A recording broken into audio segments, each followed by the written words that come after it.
माने हस्ताक्षर होने के साथ साथ अभिनय और लोक गायकी के क्षेत्र में सक्रिय डॉक्टर विमलेश त्रिपाठी जी को भला कौन नहीं जानता, लेकिन फिर भी उनका एक छोटा सा परिचय मैं यहाँ रखना चाहूंगी।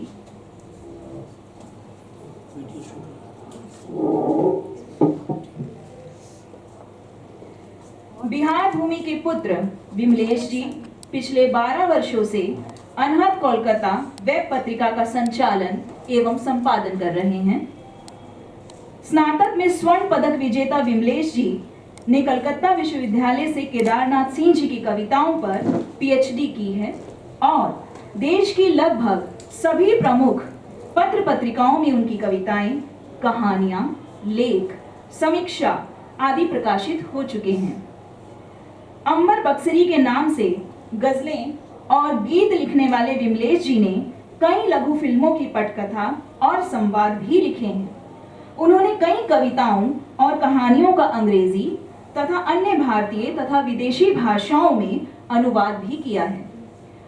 उनके अब तक 5 कविता संग्रह, 3 कविता संचयन, 2 कहानी संग्रह, 2 उपन्यास तथा कुछ अनुवादित पुस्तकों का प्रकाशन हो चुका है।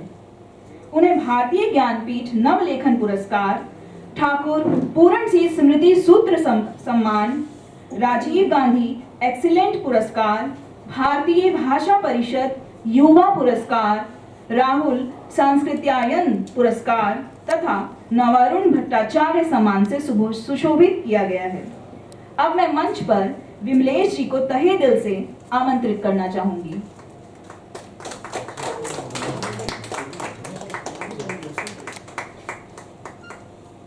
करते हुए कुछ बातें, ऐसा नहीं है कि ये बहुत बड़ा सेमिनार है, बहुत बड़ी गोष्ठी है। हम लोग आपस में बैठे हुए हैं और यहाँ जुटे हुए हैं। हम लोग कविता से प्रेम करने वाले लोग हैं, हम लोग कला से प्रेम करने वाले लोग हैं। इसीलिए हम यहाँ आज एकत्रित हुए हैं और यह खास मौका यह है कि अभिज्ञाता हमारे जो शहर के हैं उनकी कविता की किताब ज़रा सा नॉस्टैल्जिया पर थोड़ी सी बातचीत करने का अवसर है।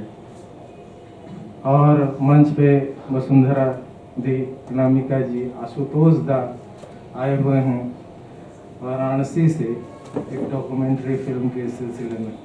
तो मुझे बहुत खुशी हो रही है कि मैं आपसे मुखातिब हो रहा हूँ और अभिज्ञाता के बारे में 2-4 बातें संक्षेप में कह रहा हूँ। यहाँ स्त्रियों की संख्या बहुत है और अभी कुछ दिन पहले, मतलब इनकी एक कविता है, जरा सा नॉस्टैल्जिया में वो कविता है ना। हाँ, स्त्री पर कविता है, जो स्त्री हंसती है, जो बहुत खुश होती है स्त्री, तो वह शब्दों के परे बोलती है, शब्दों के परे बोलती है। और जब नृत्य, अब एक नृत्य की भी बात है, जब नृत्य करती है, नृत्य करने वाली स्त्री, नाचने वाली स्त्री दूसरों को नचा भी सकती है। ये भी है कि वह, ये है कि अभिज्ञाता ने जब अपना पहला संग्रह इनका प्रकाशित हुआ था, उस कविता संग्रह का नाम था एक अधहन हमारे भीतर। अधहन शब्द जो है, पता नहीं आप लोगों को पता होगा कि नहीं। अधहन वो होता है जब हम चावल डालते हैं ना पानी में और वो जो खदकता है, तो अधहन जैसे शब्दों से इनकी शुरुआत हुई है। चावल डाला गया है उस तसली में और पानी जो है वह खौल रहा है और भात बन रहा है। तो सोचिए, इस सरलता के बारे में सोचिए। ऐसा आदमी, ऐसा मनुष्य जो उस भात के पकने के सौंदर्य को देख रहा है, ऐसे ही कवि, वह कवि नहीं बनेगा, कलाकार नहीं बनेगा तो और क्या बनेगा? वह अभिनेता नहीं बनेगा। कला का जो एक जैसे कि आप सभी लोग, मुझे लगता है कि हम जैसे लोग जो कला को प्रेम करते हैं, जो कला के प्रति समर्पण रखते हैं, ऐसे लोग बहुत कम होते जा रहे हैं और शुरू से ही कम रहे हैं। हम लोग वाकई अल्पसंख्यक हैं, स्त्रियां अल्पसंख्यक नहीं हैं। ये जो कविता लिख रहे हैं, ये जो कविता पढ़ रहे हैं, वे जो कविता जी रहे हैं, आज के समय में वे ही तो अल्पसंख्यक हैं सबसे ज्यादा। और कविता यदि आप लिखते हैं तो कविता के जो प्रतिमान है, इसका मतलब ये है कि आप उसे मानते हैं, कला के प्रतिमान को आप मानते हैं, मतलब आप सच बोलते हैं, आपके अंदर करुणा है, आपके अंदर प्रेम है, आपके अंदर सबसे बड़ी चीज जो आज के समय में लुप्त हो गई है वह मनुष्यता है। तभी तो आप कवि हैं, तभी तो आप कविता आपको अच्छी लगती है। क्यों किसी को अरे यार क्या कविता लेकर बैठ गए तुम लोग, ये सब मुझे अच्छी, ऐसे कहने वाले लोग बहुत हैं। और उनको अगर कोई रैप या उस तरह का संगीत सुना दिया जाए या कोई इस तरह की बात बता दी जाए तो भारी संख्या में ऐसे लोग जुटेंगे और उसको एंजॉय करें और कहेंगे कि तुम तो बहुत पुराने ख्यालात के आदमी हो। ऐसा नहीं है, ऐसा नहीं है, ऐसा नहीं है कि पुराने जमाने में सारे लोग कवि ही थे। बहुत कम लोग होते हैं ऐसे लोग जो अपने सारे काम करते हुए, दुनियादारी निभाते हुए भी इस धरती की चिंता करते हैं, मनुष्यता की चिंता करते हैं। वो ये देखते हैं कि आदमी के अंदर जो आदमियत के तत्व हैं, जो मनुष्यता है, वह बची हुई है कि नहीं, और उसे उद्घाटित करना। अगर कुछ देखते हैं तो अधहन पक रहा है, और वो कितनी बड़ी बात है, मतलब वो भात स्वाद में बदलेगा। हाँ, केदारनाथ सिंह की कविताएं याद आती हैं कई बार। अभी याद जाके कविताएं पढ़ते हुए केदार जी की कविताएं याद आती हैं। और नॉस्टैल्जिया की बात जब कही जाए तो नॉस्टैल्जिया तो केदार जी के अंदर भी बहुत है, हम सभी के अंदर है, मेरे अंदर अगर मैं कहूं, या आप सभी के अंदर जो अपना गांव और घर छोड़कर आए हैं, यहाँ प्रवासी बनकर के रोजी रोटी के जुगाड़ में आप यहाँ आए हैं। तो जब रोजी रोटी के जुगाड़ में एक गांव का आदमी एक शहर आता है और बहुत समय तक वह शहर में रह जाता है, तो उसे गांव याद आएगा कि नहीं याद आएगा? अभी को मैं देखता हूँ कि शुरू की बहुत सारी कविताएं हैं जहां वहां पूरी स्मृतियां हैं गांव की। हाँ, और वो घर की याद है, उस घर की जिसकी सीढ़ियां जो है, सीढ़ियां जिस पर कोई नहीं चढ़ रहा, वो लौकी का पौधा है एक, जो कभी लौकी का फल देता था और उसे हम खाते थे। वह लौकी का फल उगता तो जरूर है, लेकिन कोई नहीं है वहां, तो फिर वह मुरझा जाता है, सूख जाता है, वह स्वाद अपने लोगों तक नहीं पहुंचा पाता है। इसकी चिंता करने वाला कवि, और यह कहने वाला कि स्त्री जब खुश होती है, स्त्री का खुश होना, मैं कई बार देखता हूँ, मेरी कविता में एक लाइन है बहनों के बारे में। हाँ, बहनें कविता जब लिखी है कि कभी कभी तो इतने जोर से हंसती थी कि उनके हंसने तक पे पाबंदी लग जाती थी। अरे लड़की होकर ऐसे हंसती हो, लड़की होकर ऐसे हंसती हो, नहीं हंसना चाहिए। तो वहां अभिज्ञात हंसती है स्त्री, तो क्या क्या हो जाता है। स्त्रियों का हंसना कितना जरूरी है, क्यों जरूरी है, यह अभिज्ञात की कविता है। वह हंसती हुई गाती हुई स्त्रियों को देखना चाहते हैं। ऐसी स्त्रियों को कभी नहीं देखना चाहते हैं जिन स्त्रियों को गुस्से में मिर्च डालना पड़ता है, मिर्च से बोलना पड़ता है। कई बार मिर्च से बोलने की बात कई बार बोलती हैं, मिर्च से बोलती हैं। इन्हीं की कविता की इसी संग्रह की लाइन है।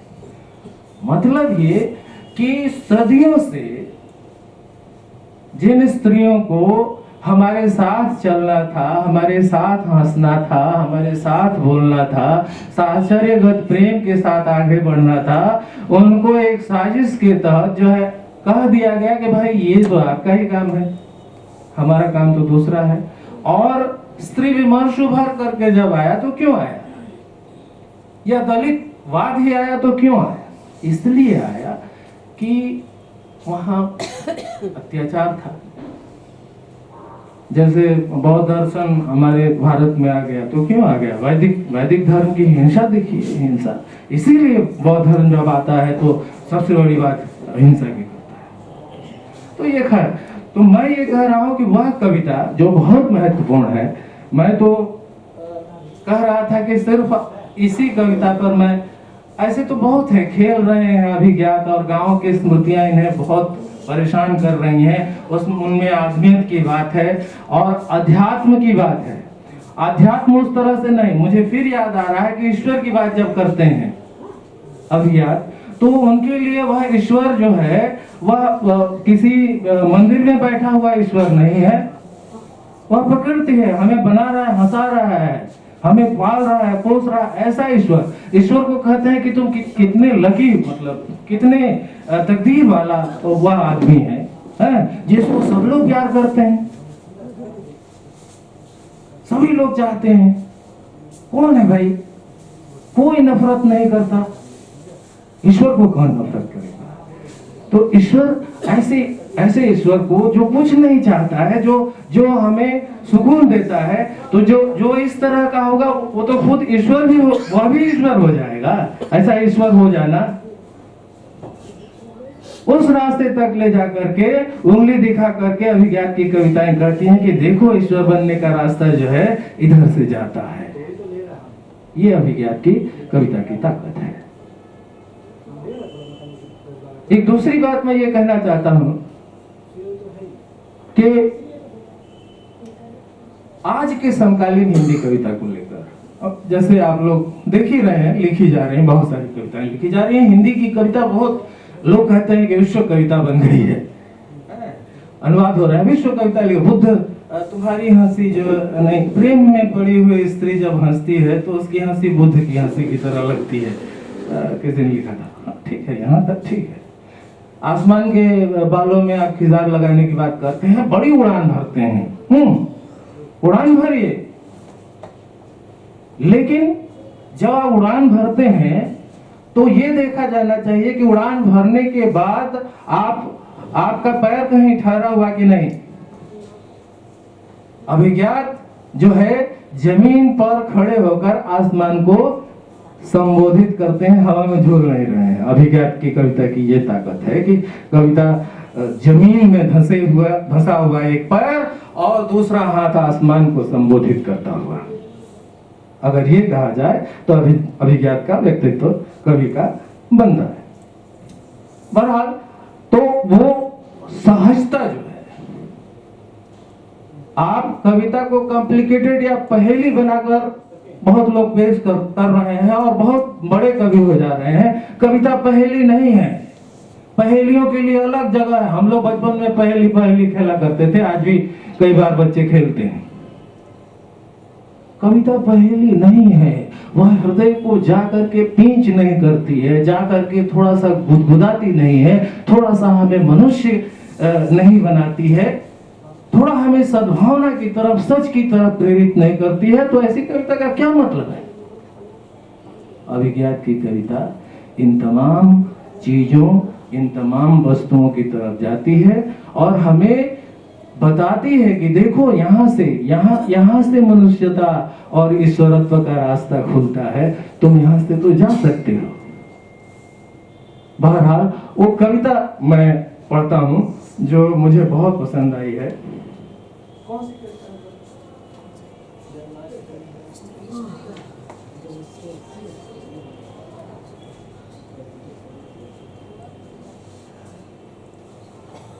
एक कविता पढ़ता हूँ मैं सिर्फ अपनी बातें जो मैंने कही उसके क्या कहते हैं, वो एविडेंस के, साक्ष्य के रूप में ये कविता मैं रख रहा हूं। कि मैंने हवा में बातें ये नहीं कही हैं। आप कविता देख लीजिए। स्त्री जब खुश होती है, स्त्री जब खुश होती है नाचती है। तुमने कितने स्त्रियों को नाचते देखा है? पुरुष जब खुश होता है ठहाके लगाता है। ठहाके तो वह अपनी मूर्खताओं पर भी लगा सकती है स्त्री, और मुस्कान उसकी चिरस्थायी मुद्रा है। स्त्री जब बेफिक्र होती है गाती है, युग को इंतजार है नाचती गाती स्त्रियों का। ये एक बात हुई, युग को इंतजार है नाचती गाती स्त्रियों का। मत भूलो, आगे कहते हैं, मत भूलो नाचती हुई हर शय सुंदर ही नहीं खतरनाक भी होती है। जो नाचना जानता है उसे आता है नचाने का हुनर। वही मैं कह रहा था, जो नाचना जानता है उसे आता है नचाने का हुनर। सृष्टि में जो कुछ सुंदर व महत्वपूर्ण है वह नाच रहा है अपनी ही धुरी पर। औरों की करता हुआ परिक्रमा, पृथ्वी सूर्य तारे नक्षत्र हर जगह है असीम नर्तन। आह्लादकारी बहती मंद हवा जब नाचती है हो जाती है विनाशकारी।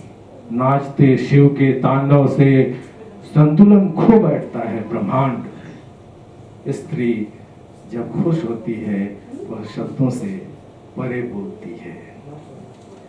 उसका नमक बोलता है, उसके पकाए व्यंजनों में बर्तन बोलते हैं। रसोई से सुनाई देने लगती है कढ़ाई में चलते हुए करछुल की आवाज। बर्तनों के मांजे जाने की बदल जाती है ध्वनि। फर्श पर गिरे बर्तन देर तक नाचते हैं। खांसने पर मजबूर हो जाते हैं लोग छौंक से उठती गंध से, जो कभी कभी खुशबू से ही निहाल कर देते हैं। स्त्री खाने में डाली गई मिर्च से भी बोलती है, और कई बार उसके शब्दों से झरती है मिर्च की तीक्ष्णता। भोजन का स्वाद बता देता है स्त्री के मनोभाव। स्त्री सभी दिशाओं से बोलती है। स्त्री सभी दिशाओं से बोलती है, ऐसी दिशाओं से भी जो अभी बनी ही नहीं है। बहुत बहुत धन्यवाद।